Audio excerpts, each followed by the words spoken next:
Hello বন্ধুরা, আশা করি সবাই ভালো আছেন।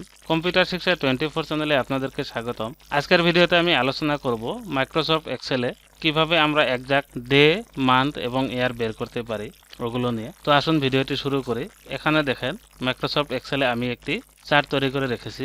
এখানে কিছু ডেট লিখে নিয়েছি।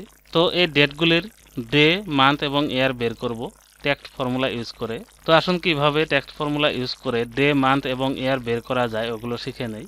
তো প্রথম লাইনে আমি লিখেছি 12/4/2023। তো 12/4/2023 তারিখে আমাদের ডেটা কি হবে, মান্থ কি হবে, ইয়ার কি হবে ওগুলো বের করব।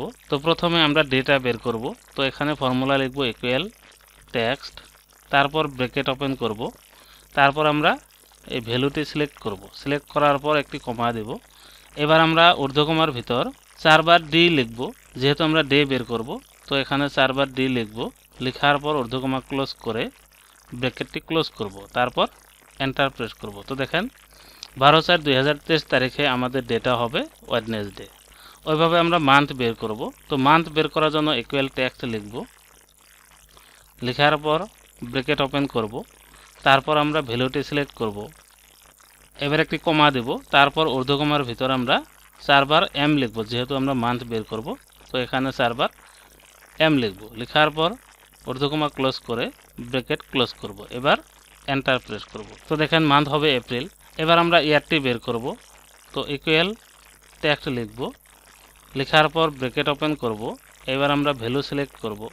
সিলেক্ট করার পর একটি কমা দেব, তারপর ঊর্ধ্বকমার ভিতর আমরা 4 বার ওয়াই লিখব, যেহেতু আমরা ইয়ার বের করব। তারপর ব্র্যাকেট ক্লোজ করে এন্টার প্রেস করব। তো দেখেন ইয়ারটি বের হয়ে গেছে। বাকিগুলি আমরা ফর্মুলা ইউজ করব না, বাকিগুলি আমরা ফর্মুলা ইউজ করার আর প্রয়োজন নেই। তো আমরা প্রথম লাইনটা যে বের করে নিলাম ওইটা এইভাবে সিলেক্ট করব। সিলেক্ট করার পর রাইট সাইডে ডাউন এই কর্নারে যাব। যাওয়ার পর যেখানে একটি কালার প্লাস চিহ্ন চলে আসছে, এবার আমরা কি করব, ক্লিক করে ধরে এইভাবে টেনে দেব। তো দেখেন বাকিগুলি অটোমেটিক বের হয়ে গেছে।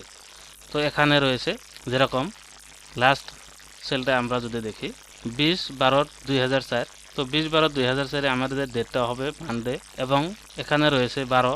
তো এটা ডিসেম্বর হবে মান্থটা। তারপরে এতে দেখেন ওইভাবেই চলে আসছে। তো এইভাবে টেক্সট ফর্মুলা ইউজ করে আমরা একজ্যাক্ট ডে, মান্থ এবং ইয়ার বের করতে পারি। তো আশা করি কিভাবে একজ্যাক্ট ডে, মান্থ, ইয়ার বের করা যায় ওই কাজগুলো বুঝতে পারছেন। তো আজকের টপিক্সের আলোচনা এতটুকুই। আশা করি ভিডিওটা ভালো লেগেছে।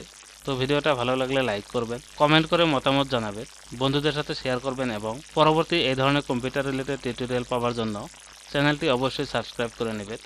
আর পাশে থাকা বেল বাটনটি প্রেস করে ওখানে অল প্রেস করে রাখবেন পরবর্তী ভিডিও নোটিফিকেশন পাওয়ার জন্য। Thank you.